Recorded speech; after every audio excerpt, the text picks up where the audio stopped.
Hello, नमस्कार, welcome. आज हम प्राचीन भारत इतिहास का नया टॉपिक जो है हड़प्पा सभ्यता को तैयार करेंगे। चलो तैयार करते हैं। आज का हमारा टॉपिक क्या है?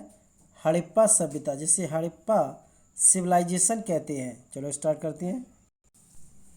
हड़प्पा सभ्यता एक सुविकसित कांस्य युगीन नगरीय सभ्यता है। कैसी है? नगरीय सभ्यता है थी। तांबे से अधिक मजबूत कांसे के औजारों का उपयोग, लेखन कला का ज्ञान, नगर शहरों में रहने को सभ्यता का प्रतीक माना जाता है। नामकरण: भारतीय उपमहाद्वीप में विकसित इस प्राचीन महासभा सभ्यता को सिंधु घाटी की सभ्यता, सैंधव सभ्यता, सिंधु सभ्यता या हड़प्पा सभ्यता के नाम से जाना जाता है। इस सभ्यता को प्रथम खोजा गया स्थल हड़प्पा है, जो कि रावी नदी के तट पर स्थित है। इसके बाद प्रारंभिक वर्षों में जिन स्थलों की खोज एवं उत्खनन कार्य किया गया, जैसे मोहनजोदड़ो, चिन्हुदुड़ो, अमरी, कोटिदीज, अलीमुराद आदि सभी सिंधु नदी के तट पर स्थित हैं। अतः पुराविदों ने प्रारंभ में इस प्राचीन सभ्यता का नाम सिंधु घाटी सभ्यता नाम दिया है। कालांतर में इस सभ्यता के प्रमाण सिंधु घाटी से बाहर अन्य क्षेत्रों में पाए गए हैं, जैसे सरस्वती घाटी, यमुना घाटी, गोदावरी घाटी आदि। अतः यह नाम अनुपयुक्त हो गए हैं, क्योंकि यह भौगोलिक क्षेत्र को अंकित करता है। तब पुराविदों ने इस सभ्यता के प्रथम खोजे गए स्थल के नाम पर इस सभ्यता का नाम हड़प्पा सभ्यता रखा, क्योंकि यह इतिहास की परंपरा का पालन करता है। यह नाम इस सभ्यता का उपयुक्त नाम है, क्योंकि यह किसी भौगोलिक क्षेत्र को अंकित नहीं करता है। सीमा निर्धारण एवं क्षेत्र विस्तार: हड़प्पा सभ्यता विस्तार भारतीय उपमहाद्वीप में भारत, पाकिस्तान, अफगानिस्तान तीनों देशों में हुआ है। इस सभ्यता के सर्वाधिक पुरास्थल भारत से प्राप्त हुए हैं। इस सभ्यता का विस्तार पश्चिम में सुत का गैडोर, जो कि पाकिस्तान के बलूचिस्तान से लेकर पूरब में आलमगीरपुर, उत्तर प्रदेश के मेरठ जिले में तक लगभग 1600 किलोमीटर है। उत्तर में माड़ा, जो कि जम्मू कश्मीर से लेकर दक्षिण में दाइमाबाद, महाराष्ट्र तक लगभग 1400 किलोमीटर लंबे क्षेत्र में हुआ है। इस सभ्यता का क्षेत्रफल लगभग 16 लाख वर्ग किलोमीटर है। इस सभ्यता का विस्तार भारत में पंजाब, हरियाणा, राजस्थान, गुजरात, महाराष्ट्र, उत्तर प्रदेश एवं जम्मू कश्मीर में हुआ है। पाकिस्तान में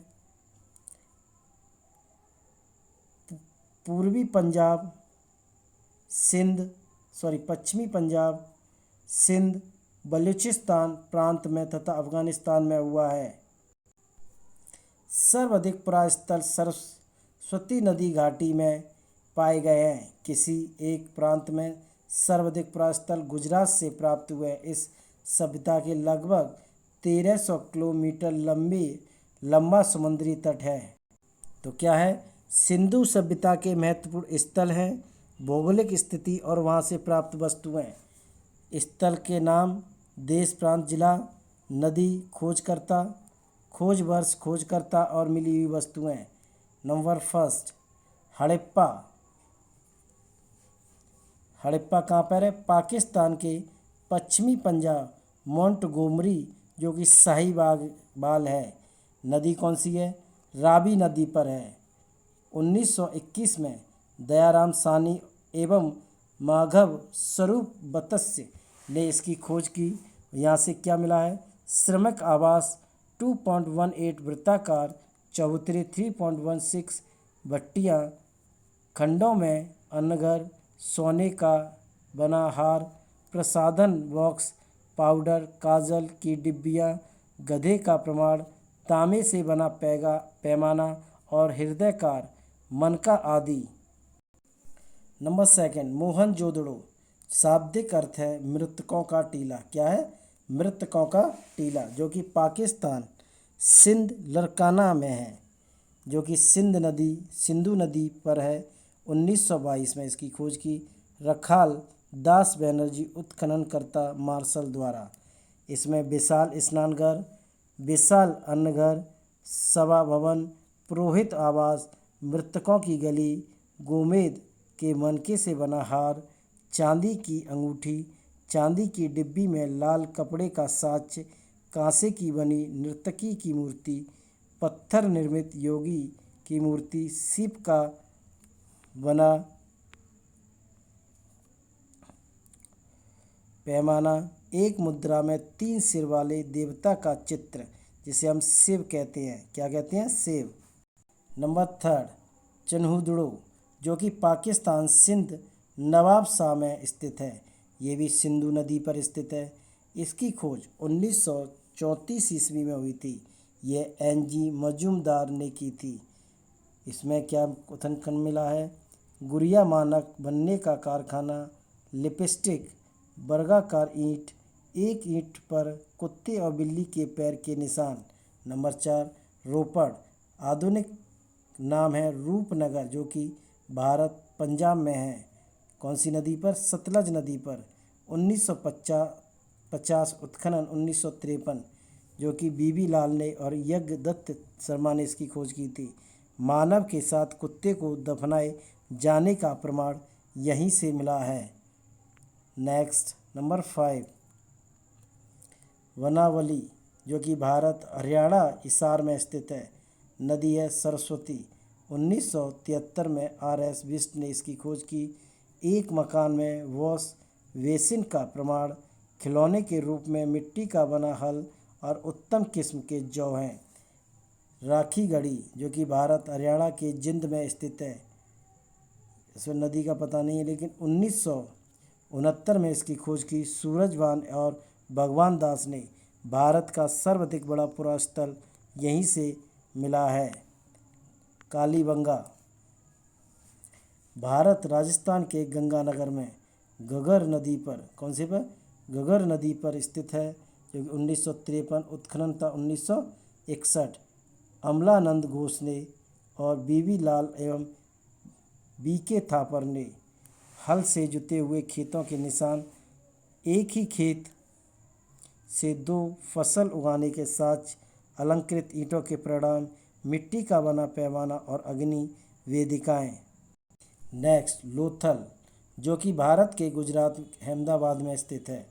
भोगवा नदी पर 1954 में SR राव ने इसकी खोज की। अन्नगर, गुड़िया मानक को बनाने का कारखाना, रंगाई कुंड, गोदीवाड़ा जैसे डाक यार्ड, हाथी दांत से निर्मित पैमाने, अग्नि वेदिकाएं, पत्थर निर्मित वृत्ताकार चक्की के 2 पार्ट, गुरीला की मृड मूर्ति मिली है। धोलावीरा, धोलावीरा कहाँ पर है? गुजरात में है। भारत के गुजरात में कच्छ में। यह मनहार और एवं मनसार पर है। इसका नदी है। 1967 में उत्खनन था। 1990 में JP जोशी द्वारा और RS बिष्ट द्वारा। जलस्यों का प्रमाण, सोने की अंगूठी, सूचना पाठ का प्रमाण और स्टेडियम यहाँ से मिले हैं। नगर नियोजन, क्या? नगर नियोजन, हड़प्पा सभ्यता में नगर नियोजन। समान विशेषताएं, सिंधु सभ्यता के नगर विश्व के प्राचीनतम सुनियोजित नगर हैं। ऐसा प्रतीत होता है कि संपूर्ण नगर किसी संस्था के निर्देशक अनुसार बनवाए गए हैं। सड़कें सीधी दिशा में एक दूसरे के समकोण पर काटती हुई नगर को उनके वर्गाकार तथा चतुर्भुजाकार खंडों में विभाजित करती थी। सिंधु सभ्यता में सर्वाधिक चौड़ी सड़क मोहनजोदड़ो से प्राप्त हुई है, जिसकी चौड़ाई लगभग 10 मीटर थी। प्राविदों ने इसे राजपथ प्रथम सड़क की संख्या दी। समान मकानों में 4 या 5 कमरे बनाए जाते थे। मकान के आंगन में रसोई घर, स्नान घर, कुएं तथा कुछ बड़े घरों में शौचालय बनाए जाते थे। सामान्यतः मकान के दरवाजे मुख्यतः सड़क पर ना खुलकर गलियों में खुलते थे। हड़प्पा और मोहनजोदड़ो में मकानों के निर्माण में सामान्यतः पक्की ईंटों का प्रयोग मिलता है, जबकि अन्य स्थलों से ज़्यादातर कच्ची ईंटों का प्रयोग मिलता है। मात्र कालीबंगा से अलंकृत ईंट का प्रमाण मिलता है। कहाँ से? मात्र कालीबंगा से अलंकृत ईंट का प्रमाण मिलता है। सामान्यतः ईंटों का आकार 10, 5, 2.5 इंच था, जिनमें से 4:2:1 का अनुपात होता था। कितने का? 4:2:1 का अनुपात होता था। प्रमुख नगरों की विशेषताएं। हड़प्पा नगर 2 खंडों में विभक्त था। पश्चिम में दुर्ग क्षेत्र और पूरब में निचला नगर था। दुर्ग क्षेत्र से बाहर उत्तर में एक टीले के उत्खनन से कुछ महत्वपूर्ण अवशेष प्राप्त हुए, जैसे मजदूरों को रहने के लिए श्रमिक बस्ती। कुल 15 मकान प्राप्त हुए हैं। इसी के पास 16 भट्टियाँ प्राप्त हुई हैं, जिनमें कोयले और खंडे की राख मिली है। प्राविदों ने इसे तांबा गलाने का कारखाना माना है। यहीं से पक्की ईंटों से निर्मित 18 वृत्ताकार चौतरे मिले हैं, जिनके माध्यम से एक गड्ढा और गड्ढे में गेहूं, जौ और राख के साक्ष्य मिले हैं। मोहनजोदड़ो का नगर 2 खंडों में विभक्त था। पश्चिम में दुर्ग क्षेत्र और पूरब में निचला नगर। दुर्ग क्षेत्र से अनेक सार्वजनिक इमारतें प्राप्त हुई हैं। कौन कौन सी हुई हैं? नंबर 1, विशाल स्नानघर। यह पक्की ईंटों से निर्मित सिंधु सभ्यता की सबसे सुंदर कृति है। यह पूरी इमारत 180 फीट लंबी और 108 फीट चौड़ी है। इसके माध्यम से एक तालाब का आकार 11.89 मीटर लंबा और 7.01 मीटर चौड़ा है। 2.43 मीटर गहरा है। तालाब में तल तक पहुंचने के लिए उत्तर दक्षिण दिशा में सीढ़ियां बनी थीं। तालाब के दक्षिण पश्चिम में एक नली थी, जिसमें से तांबे का गंदा पानी बाहर निकाला जाता था। विशाल अन्नघर। यह अन्नघर 45.71 मीटर लंबा 22.86 मीटर चौड़ा था। अन्नघर के उत्तर में एक चौतरा बनाया जाता था। अन्नघर में कुल 27 प्रकोष्ठ बने हैं। सिंधु सभ्यता का सबसे बड़ा अन्नघर है।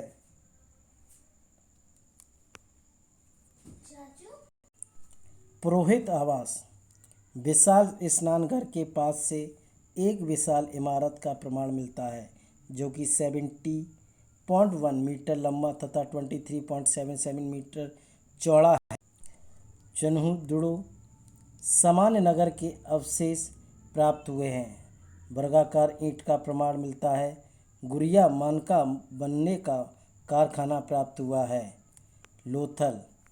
इसे लघु हड़प्पा और लघु मोहनजोदड़ो कहा जाता है। लोथल नगर के पश्चिम में दुर्ग क्षेत्र एवं पूरब में निचला नगर था। यह एक दुर्ग क्षेत्र और निचला नगर एक ही रक्षा प्राचीर से घिरा हुआ था। लोथल से गुड़िया मानका बनने का कारखाना मिलता है। यहीं से एक रंगाई कुंड का प्रमाण मिलता है। लोथल में मकानों के दरवाजे मुख्य सड़कों पर खुलते थे।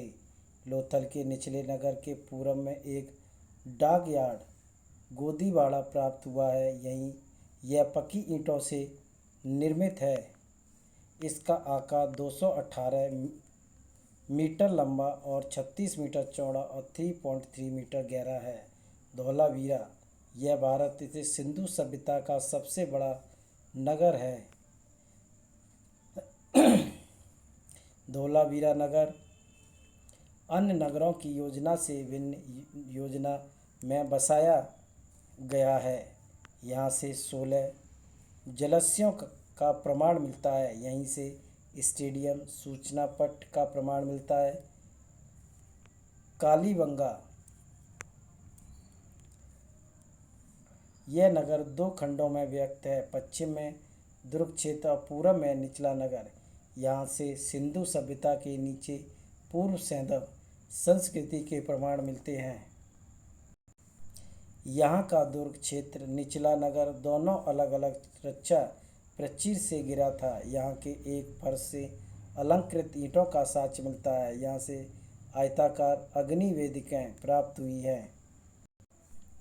वनावली, यहाँ का दुर्ग क्षेत्र एवं निचला नगर अलग अलग नहीं है। मिट्टी का बना खिलौने के रूप में हल प्राप्त हुआ है। अग्नि वेदिकाएं प्राप्त हुई हैं। सामाजिक जीवन, क्या सामाजिक जीवन, हड़प्पा सभ्यता में सामाजिक जीवन क्या है? सिंधु सभ्यता के समाज का स्वरूप मृत सत्तात्मक था। सैंधव सभ्य समाज में कई वर्गों के अस्तित्व के प्रमाण मिलते हैं। सैंधव समाज को विभिन्न वर्गों में बांटा जा सकता है। नंबर 1, विद्वान वर्ग, पुरोहित, वेद, शिक्षक, ज्योतिष, योद्धा वर्ग। नंबर 3, व्यापारी एवं शिल्पी वर्ग। नंबर 4, श्रमिक वर्ग। सैंधव समाज में व्यापारियों का महत्वपूर्ण स्थान रहा होगा। भोजन, सैंधववासी शाकाहारी और मांसाहारी दोनों प्रकार के भोजन करते थे। मांस, मछली, दूध का प्रयोग करते हुए थे। औषधियों के रूप में शिलाजीत, समुद्र का फैन, नींबू का प्रयोग करते होंगे। वस्त्र, सिंधु सभ्यता के किसी भी स्थल से किसी भी निर्मित वस्त्र का साक्ष्य नहीं मिलता है। सैंधववासी सूती एवं ऊनी दोनों प्रकार के वस्त्र पहनते थे। मोहनजोदड़ो से चांदी की डिबिया के अंदर से लाल रंग के कपड़े का साक्ष्य प्राप्त हुआ है। स्त्री स्कर्टनुमा वस्त्र धारण करती थी। शाल जैसा वस्त्र भी ऊपर से धारण किया जाता था। आभूषण, सैंधववासी विभिन्न प्रकार के आभूषणों का प्रयोग करते थे।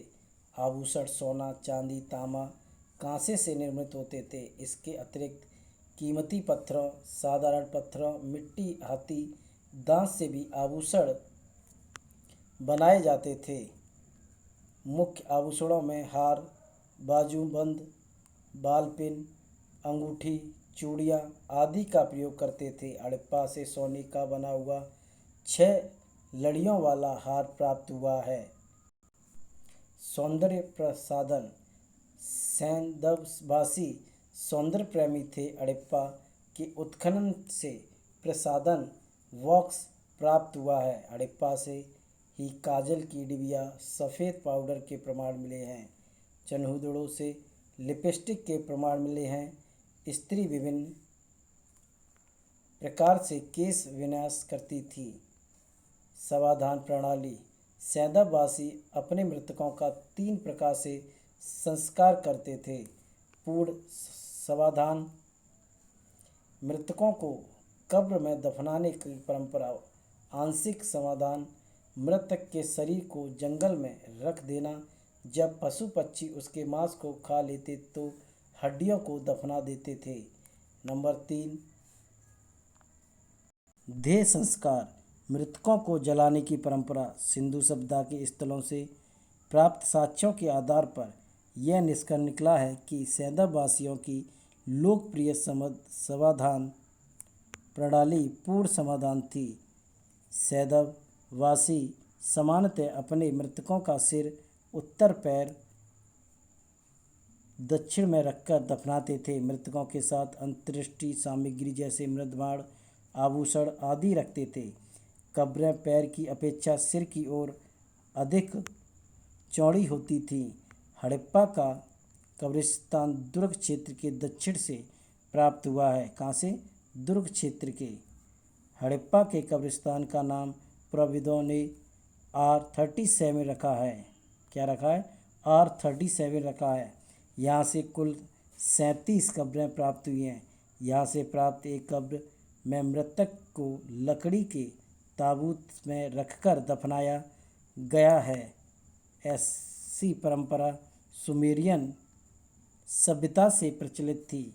लोथल का कब्रिस्तान दुर्ग क्षेत्र उत्तर पश्चिम से प्राप्त हुआ है। यहाँ से कुल 20 कब्रें प्राप्त हुई हैं। यहाँ से युगल समाधान के प्रमाण मिले हैं।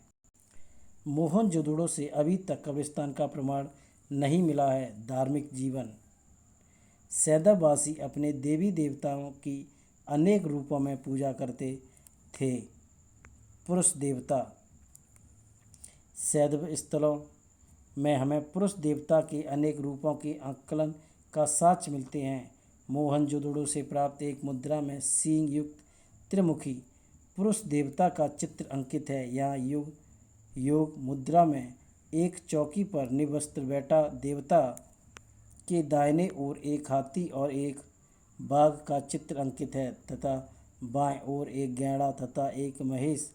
चौकी के नीचे 2 हिरण के चित्र अंकित है। मार्शल महोदय ने इस चित्र को शिव का आदि रूप माना है। पौराणिक काल में शिव को महायोगी, पशुपतिनाथ, त्रिनेत्रधारी, त्रिशूलधारी आदि अनेक नामों से जाना जाता है, जिनका प्रतीकात्मक चित्रण इस मुद्रा में मिलता है। हड़प्पा से प्राप्त एक मुद्रा में एक तरफ पेड़ पर बने माचन पर एक पुरुष आकृति बैठी है और पेड़ के नीचे एक बाघ खड़ा है। इस मुद्रा के दूसरी ओर एक बैल का चित्र है और उसके सामने एक त्रिशूल गड़ा है, जिसे भी शिव का प्रतीक रूप माना गया है। मृत देवी हड़प्पा, मोहनजोदड़ो, चिन्होदड़ो आदि से बड़ी संख्या में नारी मृड मूर्ति मोहरें पर अंकित नारी आकृतियाँ और अन्य दृश्य मिलते हैं, जिससे स्पष्ट होता है कि वे मृत देवी की उपासना करते थे। नारी मृत मूर्तियों के सिर के दोनों ओर दीपक जैसी आकृति बनी है। इनमें कालिक के निशान भी हैं। मैके की मान्यता है कि इसमें तेल बाती डालकर इनकी पूजा की जाती थी। सभी विद्वान इन मूर्तियों को मृत देवी की मूर्ति मानते हैं। मूर्ति पूजा का सर्वप्रथम उल्लेख सैंधव सभ्यता से मिलता है। कहाँ से मिलता है मूर्ति पूजा का? सैंधव सभ्यता से।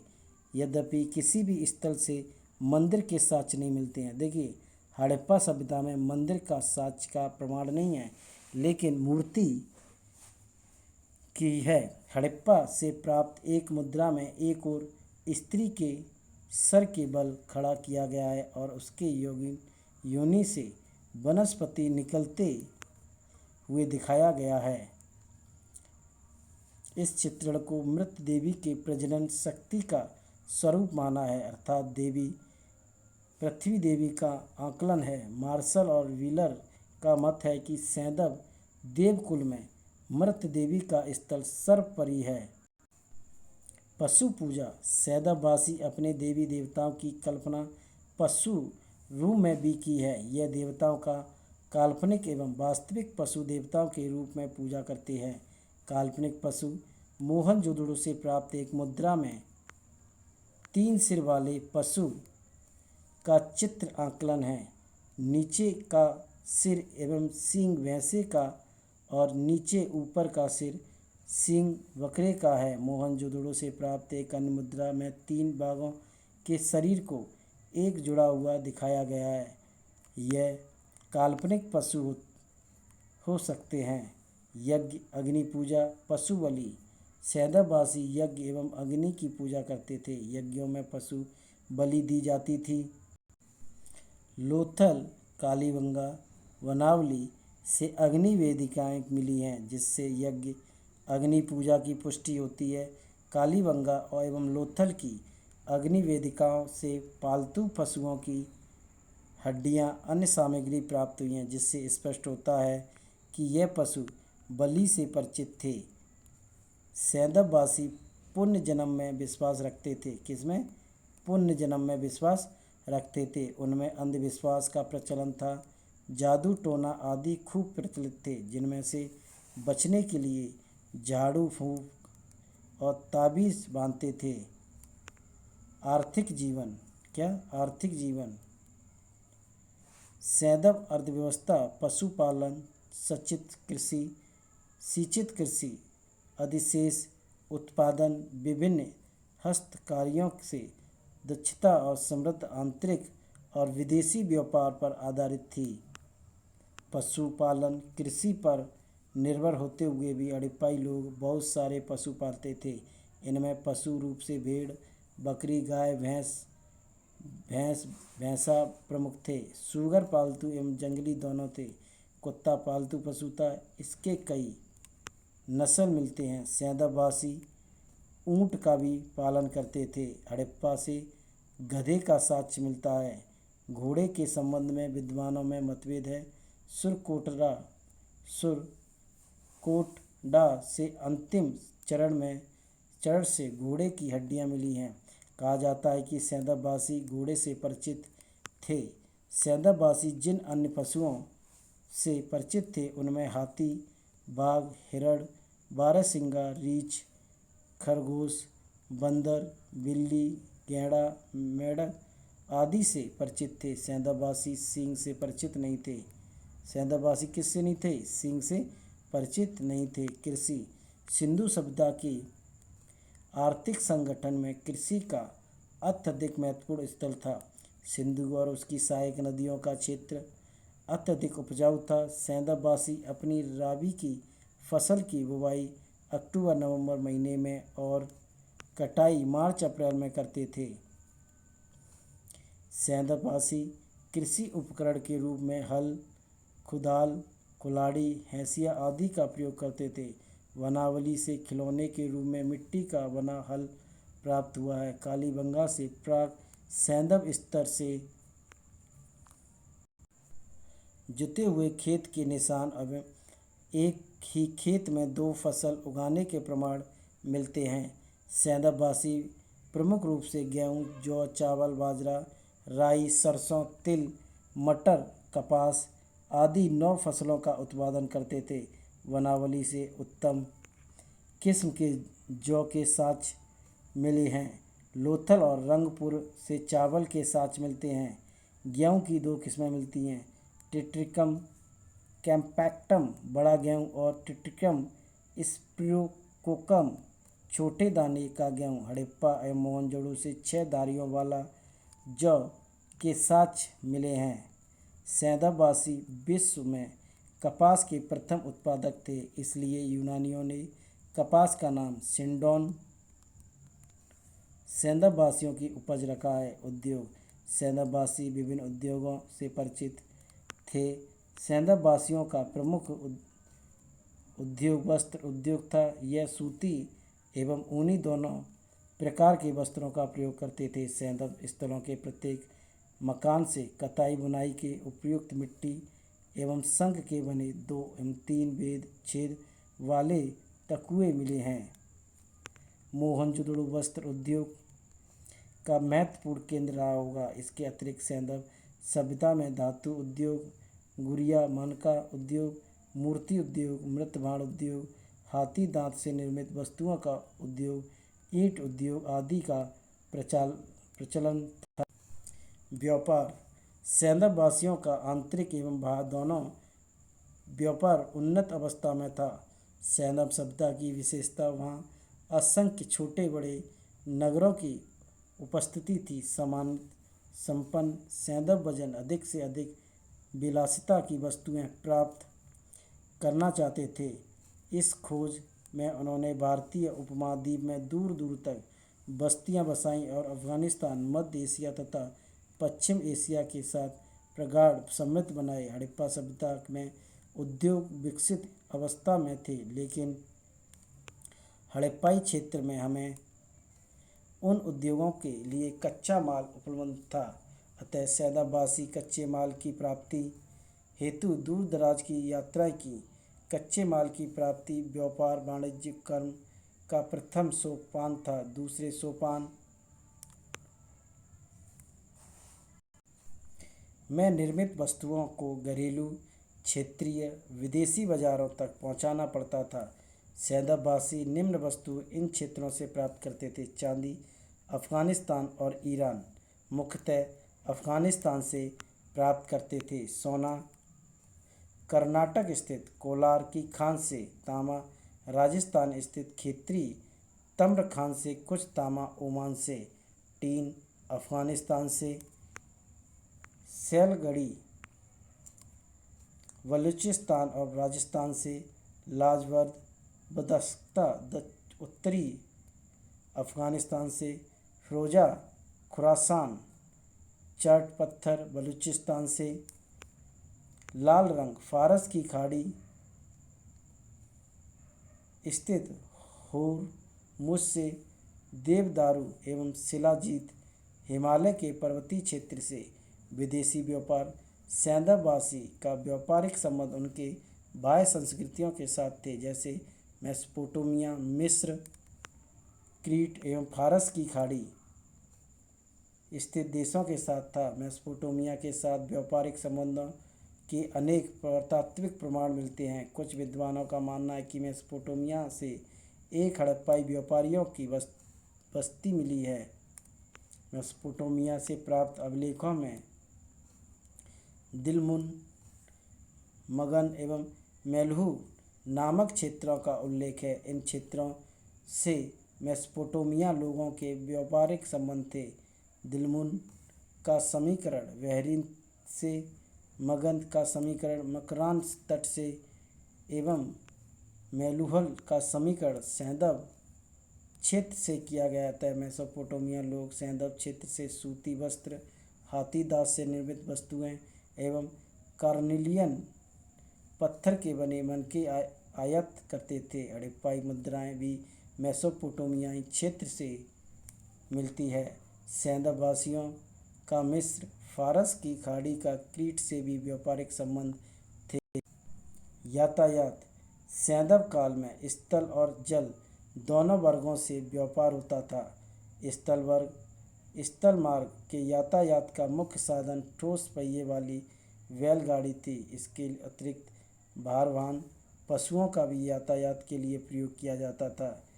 जल मार्ग से यातायात का मुख्य साधन नाव एवं जलपोत थे। सैंधव स्थलों से वास्तविक नाव का कोई साक्ष्य मिला है, लेकिन मोहनजोदड़ो से प्राप्त एक मृदभांड से नाव का चित्र मिलता है। लोथल से मिट्टी के बने नाव के 5 मॉडल मिले हैं। इसी तरह लोथल से डाक यार्ड का भी साक्ष्य मिलता है। मापतौल सैंधववासी मापतौल की इकाइयों से परिचित थे। नाप के लिए पैमाने का प्रयोग करते थे। मोहनजोदड़ो से सीप का बना हुआ पैमाना, हड़प्पा से तांबे का पैमाना, लोथल से हाथी दांत का पैमाना एवं कालीबंगा से मिट्टी का बना पैमाना प्राप्त हुआ है। सिंधु सभ्यता के प्रस्थलों से बड़ी संख्या में बाँट प्राप्त होते हैं। सिंधु सभ्यता में मापतौल का मानक रूप से मिलता है। बाँट पत्थर निर्मित होते थे। बाँट कई प्रकार के मिले हैं, लेकिन घनाकार बाँट सर्वाधिक लोकप्रिय थे। बड़े बाँट 16 के गुणक में मिलते हैं, जबकि छोटे बाँट दून प्रणाली में दो गुना पर आधारित थे। सैंधव कला सिंधु सभ्यता में कला का अत्यधिक विकास हुआ है। मुद्राएं सैंधव पुरास्थल के उत्खनन से अभी तक 2500 से अधिक मुद्राएं प्राप्त हुई हैं। यह मुद्राएं विभिन्न प्रकार के पत्थरों, कंचनली मिट्टी की तथा तांबे की बनी हुई हैं। इनमें सर्वाधिक मुद्राएं सैल खाड़ी पत्थर की बनी हैं। तांबे की मुद्राएं अल्प मात्रा से में लोथल एवं देसलपुर से मिली हैं। मुद्राएं वर्गाकार, आयताकार, गोल एवं बेलनाकार बनाई जाती थी।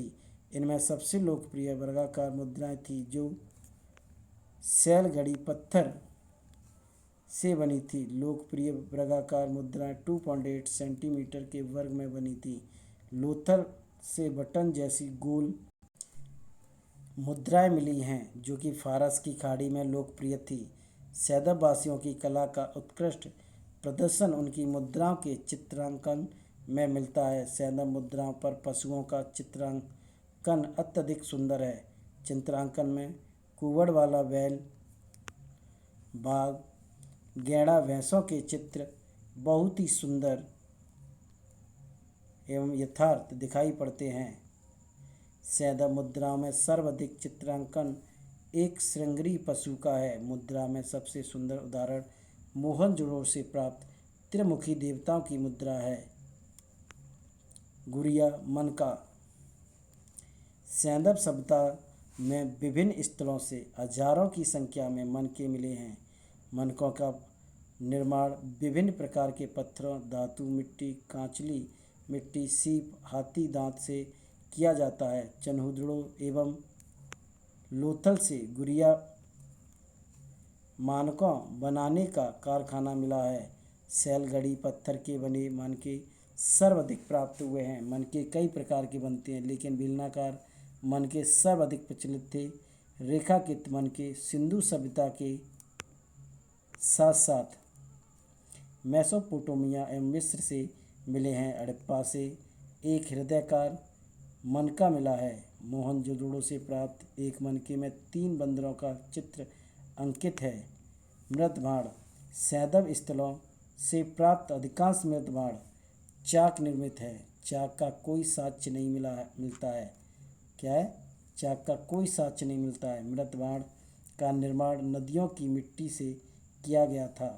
मृतभांडों पर सर्वाधिक लाल रंग का लेप लगाया जाता है, तब उसके ऊपर काले रंग से चित्रण किया जाता है। मृतभांडों पर वनस्पति, जीव जंतु, कुछ मानव आकृतियों को रेखाकृत का अंकलन किया जाता है। मोहनजोदड़ो एवं चन्हुदड़ो के मृतभांडों पर मानव आकृति का अभाव। हड़प्पा से प्राप्त एक मृतभांड में मछुआरे का चित्र अंकित है। लोथल से प्राप्त एक मृतभांड पर एक चिड़िया अपने मुख में मछली दबाए हुए पेड़ पर बैठी है और पेड़ के नीचे एक लोमड़ी खड़ी है। इस चित्रांकन से हमें पंचतंत्र की कहानी चालाक लोमड़ी का आभास मिलता है। मोहनजोदड़ो से प्राप्त एक मृतभांड पर नाव का चित्रण मिलता है। प्रमुख मृतभांडों में मटके, नाद, हत्थेदार ढक्कन, कटोरे, साधारण तस्तरियाँ, कई खाने वाले बर्तन, बड़ी थालियाँ, जामदनी, छिद्रित पात्र आदि। मूर्तिकला। सैंधव मूर्तिकला में 3 भागों में वर्गीकृत की गई है। धातु मूर्तिकला। सैंधव स्थलों से तांबे और कांसे की बनी मूर्तियाँ प्राप्त हुई हैं। धातु निर्मित मूर्तियों में सबसे सुंदर मोहनजोदड़ो से प्राप्त कांस्य निर्मित 14 सेंटीमीटर ऊंची नर्तकी की मूर्ति है। यह द्रव्य मोम विधि से सांचे में डालकर बनाई गई है। मोहनजोदड़ो से तांबे एवं कांसे के बने बैल एवं भैंसे की मूर्तियाँ प्राप्त हुई हैं। लोथल से तांबे की बनी बतख, कबूतर, खरगोश आदि की मूर्तियाँ प्राप्त हुई हैं। प्रस्तर मूर्तियाँ। सैंधववासी मूर्तियों के निर्माण में विभिन्न प्रकार के पत्थरों जैसे अलाबास्टर, सैलगड़ी, स्लेटी चूना पत्थर एवं लाल बलुआ पत्थरों का प्रयोग करते थे। मोहनजोदड़ो से प्राप्त से कुल 12 प्रस्तर मूर्तियाँ मिली हैं, जिनमें सबसे सुंदर सैलगड़ी पत्थर की बनी एक पुरुष मूर्ति है, जो कि तिब्बतीय अलंकरण से युक्त साल ओढ़े हुए है। यह केवल वक्षस्थल तक है। मोहनजोदड़ो से पत्थर निर्मित एक योगी की मूर्ति प्राप्त हुई है। हड़प्पा से प्रस्तर निर्मित 2 मूर्तियाँ प्राप्त हुई हैं। मृद मूर्तियाँ। सैंधव स्थलों से सर्वाधिक संख्या में मृद मूर्तियाँ प्राप्त हुई हैं। ज़्यादातर मृद मूर्तियाँ हस्त निर्मित कुछ मुखौटे हैं जो सांचे में डालकर बनाए गए हैं। मानव मृद मूर्तियों में पुरुष की तुलना में नारी मृद मूर्तियाँ अधिक मिली है। ज़्यादातर नारी मृद मूर्तियाँ स्कर्ट नुमा वस्त्र पहने हुए हैं।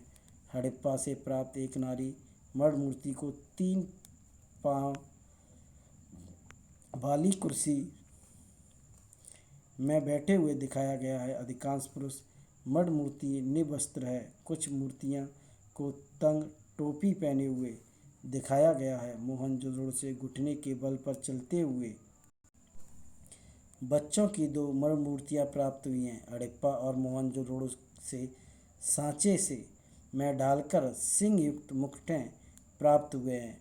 मानव मणि मूर्तियों की तुलना में पशु मणि मूर्तियां अधिक मिलती हैं। पशु मणि मूर्तियों में सर्वाधिक संख्या में बनी कुबड़े वाले बैल की मणि मूर्तियां मिलती हैं। दूसरे स्थान पर कुबड़े वाला बैल अन्य पशुओं में गैड़ा, महिष, बाघ, हाथी, सुअर, रीछ, बंदर, खरगोश, कुत्ता, बिल्ली आदि अनेक पक्षियों की मणि मूर्ति मिलती है। सैंधव लिपि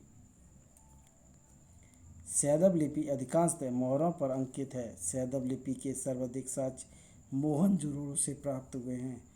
सैंधव लिपि में सामान्यतः 400 से 250 अक्षर प्रयुक्त होते रहे होंगे। सैंधव लिपि मुख्य रूप से चित्रात्मक एवं भाव चित्रात्मक है। लिपियों में सर्वाधिक अंकलन अंग्रेजी अक्षर यू चिन्ह का है।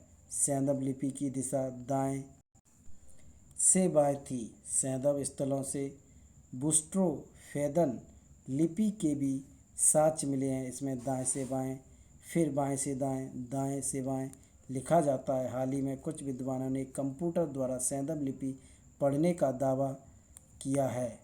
सिंधु सभ्यता में विज्ञान एवं तकनीक सैंधववासी कृषि तकनीक में भी अग्रणी थे। खेतों की जुताई के लिए हल का प्रयोग करते थे। वनावली से खिलौने के रूप में मिट्टी का बना हल प्राप्त हुआ है।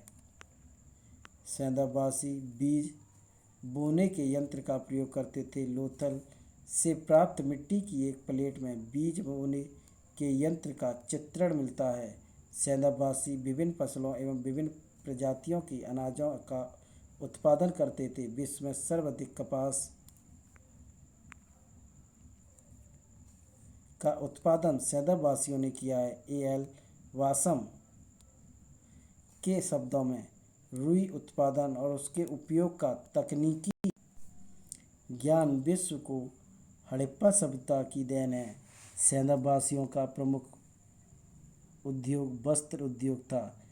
लगभग प्रत्येक घर से कताई बुनाई के लिए 2-3 छेद वाले कतुके प्राप्त हुए हैं। सिंधु सभ्यता के पतन का कारण सिंधु सभ्यता बहुत ही विस्तृत क्षेत्र में फैली नगरीय सभ्यता थी। सिंधु सभ्यता के अलग अलग क्षेत्रों की अलग अलग भौगोलिक स्थिति थी। भिन्न भिन्न भौगोलिक क्षेत्रों वाली इस सभ्यता का पतन किसी एक कारण से हुआ नितांत असंभव है। अतः सिंधु सभ्यता के अलग अलग क्षेत्रों के पतन के अलग अलग कारण रहे होंगे। विद्वानों ने सिंधु सभ्यता के पतन के लिए अलग अलग कारणों को अलग अलग क्षेत्रों के लिए बताया। बाढ़ इस मत के समर्थन में विद्वान मार्शल मेके, एस.आर. राव और मार्शल मोहनजोदड़ो के मेके ने चिन्हुदड़ो के विनाश का कारण बाढ़ बताया। एस.आर. राव ने लोथल नगर के पतन का कारण भोगवा नदी में आई बाढ़ को बताया। कुछ महत्वपूर्ण तथ्य सिंधु सभ्यता आध्यात्मिक काल से संबंधित है। चार्ल्स मैसन ने सर्वप्रथम 1826 में हड़प्पा के टीले की जानकारी दी। सिंधु सभ्यता का आकार त्रिभुजाकार है। सिंधु सभ्यता का सबसे बड़ा प्रस्थल गनवेरी वाला है। क्या है? गनवेरी वाला है, जो कि पाकिस्तान के पंजाब प्रांत में हकरा नदी के तट पर स्थित है।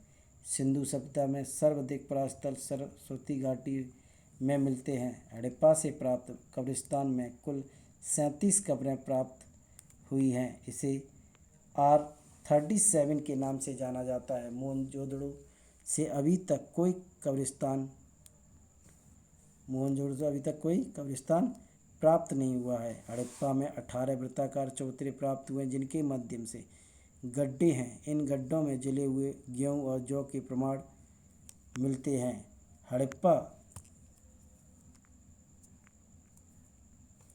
में मजदूरों के रहने के लिए बैराक मिली है जिसमें 15 कमरे हैं। लोथल में मकानों के दरवाजे मुख्य सड़क पर खुलते थे। धोलावीरा एक ऐसा नगर था जहाँ नगरों का से भिन्न योजनाएं में बसाया गया था। कालीबंगा में सड़कों एवं गलियों की चौड़ाई के माध्यम से एक अनुपात मिलता है। गलियां 1.8 मीटर चौड़ी थी और सड़कें उनके गुणक में थी। कालीबंगा से पूर्व सैंधव संस्कृति प्रमाण मिलते हैं। सिंधु सभ्यता का समय 2500 से 1750 ईसा पूर्व थी। धोलावीरा में उन्नत जल प्रबंधन का प्रमाण मिलता है। सैंधव धर्म में सर्वाधिक पूजा मृत देवी की होती थी। मृत्यु पूजा में सर्वाधिक प्रमाण हड़प्पा सभ्यता से प्राप्त हुए हैं। सैंधववासी पुरुषों देवताओं के रूप में पशुपति शिव की पूजा करते थे। मोहनजोदड़ो से प्राप्त एक मुद्रा में सिंह युक्त त्रिमुखी पुरुष देवता का चित्रण है जिसे आदि शिव की संख्या दी गई है। सैंधववासी काल्पनिक वास्तविक पशुओं की पूजा करते थे। इनका पूजनीय पशु कुबड़ वाला बैल था। मोहनजोदड़ो से प्राप्त कांसे से निर्मित नर्तकी की मूर्ति आदि एस्ट्रोलाइड मानी जाती है। कालीबंगा से प्राप्त बच्चों की एक खोपड़ी के में 6 छेद के निशान मिलते हैं। प्राविदों ने इसे शैल चित्र का चिकित्सा का प्रमाण माना है।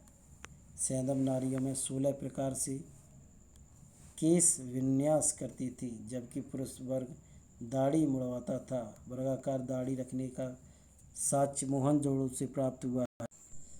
मोहनजोदड़ो से प्राप्त एक मुद्रा में एक मानव डोल जैसी आकृति बजा रहा है।